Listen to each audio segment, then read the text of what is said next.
بسم اللہ الرحمن الرحیم۔ السلام علیکم ورحمۃ اللہ وبرکاتہ۔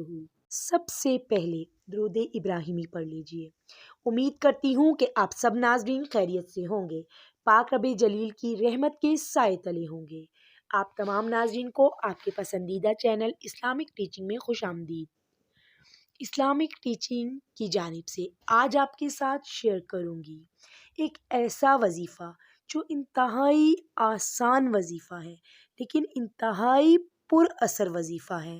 ربیع الاول کا بابرکت مہینہ اور جمعۃ المبارک کا بابرکت دن۔ اس دن میں آپ نے یہ وظیفہ کرنا ہے۔ آپ کے دل میں جتنی بھی جائز حاجات ہیں، آپ کی جتنی بھی خواہشیں ہیں جو اب تک پوری نہیں ہوئی، جتنی دعائیں ہیں آپ مانگتے تو ہیں مگر قبول نہیں ہوتی، ان کے لیے 12 ربیع الاول جمعۃ المبارک کا یہ انتہائی معجزاتی آسان ترین وظیفہ ہے۔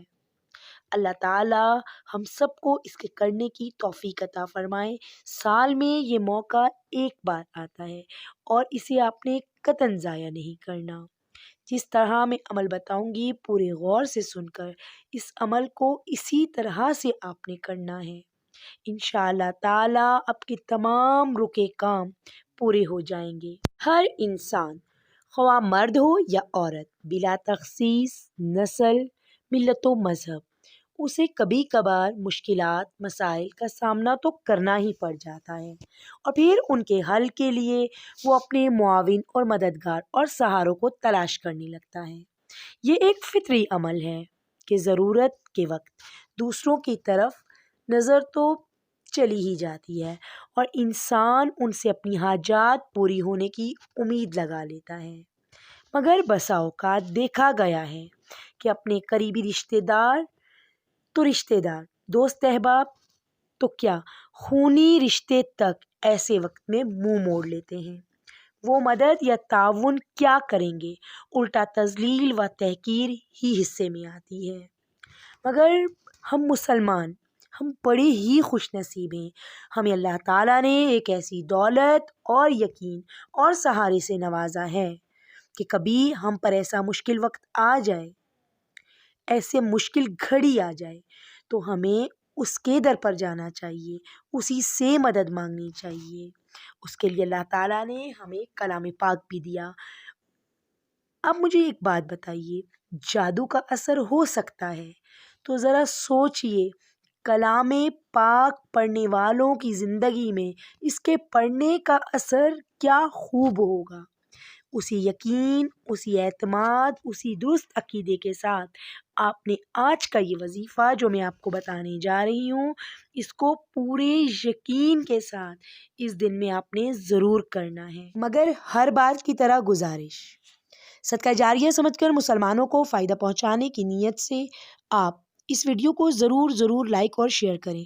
ممکن ہے کہ آپ کے شیئر کی وجہ سے کسی بھی مسلمان بہن بھائی تک یہ ویڈیو پہنچ جائے جو اس کو دیکھ کر اس سے فائدہ اٹھائے اور آپ بھی اس کی نیکیوں میں شامل ہو سکیں۔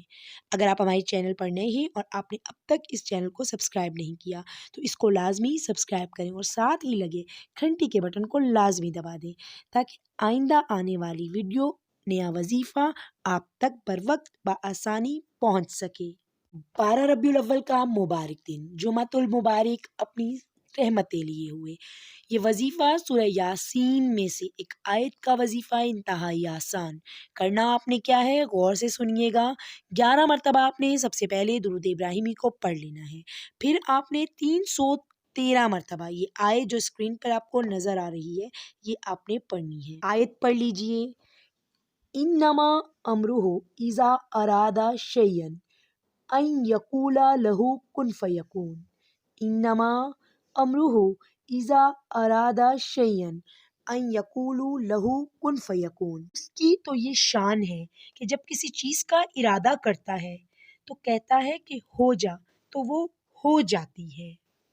یہ آیت مبارکہ آپ نے پڑھ کر آخر میں پھر 11 مرتبہ درود ابراہیمی کو پڑھ لینا ہے۔ اس طرح آپ نے یہ وظیفہ کرنا ہے۔ ایک بار پھر سن لیجئے، 11 مرتبہ شروع میں درود ابراہیمی پڑھنا ہے، 313 بار آپ نے اس آیت مبارکہ کا ورد کرنا ہے اور اس کے بعد پھر آپ نے 11 مرتبہ سورہ ابراہیمی پڑھ لینا ہے۔ جمعۃ المبارک۔ مرد حضرات چونکہ مسجد میں پڑھتے ہیں تو وہ مسجد سے واپس آ کے گھر میں یہ وظیفہ کر سکتے ہیں، اور خواتین پر چونکہ جمعہ فرض نہیں ہے تو وہ گھر میں ہی اس وظیفے کو جمعے کی نماز کی ادائیگی کے بعد کسی بھی وقت کر سکتی ہیں، عصر کے وقت سے پہلے پہلے آپ نے یہ وظیفہ کر لینا۔ یقین جانیے یہ انتہائی آزمودہ قرآنی وظیفہ ہے، آپ کے تمام جائز مراد کو پورا کرنے کے لیے، تمام مشکلوں کو آسان کرنے کے لیے، تمام محرومیوں کو دور کرنے کے لیے۔ ضرورت ہے صرف اور صرف آپ کے پختہ عقیدے اور پختہ یقین سے مانگی ہوئی دعا کی۔ اللہ تعالیٰ کے حضور اپنی تمام تر تکلیفوں کو بیان کر کے اس بابرکت دن سے فائدہ اٹھاتے ہوئے اللہ تعالیٰ سے دعا کیجیے گا۔ خوب اپنے لیے بھی اور اپنے ساتھیوں کے لیے بھی ضرور دعا مانگیے گا۔ اللہ رب العزت سے دعا کرتی ہوں اللہ تعالیٰ آپ کی تمام جائز خواہشات پوری فرمائے، اور جتنی بہنیں ہمیں کمنٹس میں دعا کا کہتی ہیں، ہماری دعا ہے کہ اللہ تعالیٰ انہیں علم دین حاصل کرنے کی توفیق عطا فرمائے اور ہر مشکل گھڑی کو ان پر آسان کر دے، آپ کی حفاظت فرمائے، ہر جائز خواہش کو پورا کرے۔ اگر آپ بھی دعا میں حصہ لینا چاہتے ہیں تو اپنا نام کمنٹس باکس میں کمنٹ کر دیں، اور اگر وظیفے کے بارے میں کوئی بات سمجھ نہ آئی ہو تو آپ کمنٹس کر کے ہم سے پوچھ سکتے ہیں۔ آخر میں اللہ تعالیٰ سے دعا کرتی ہوں کہ اللہ تعالیٰ اپنی رحمت کا سایہ آپ لوگوں پر قائم و دائم رکھے۔ السلام علیکم ورحمۃ اللہ وبرکاتہ۔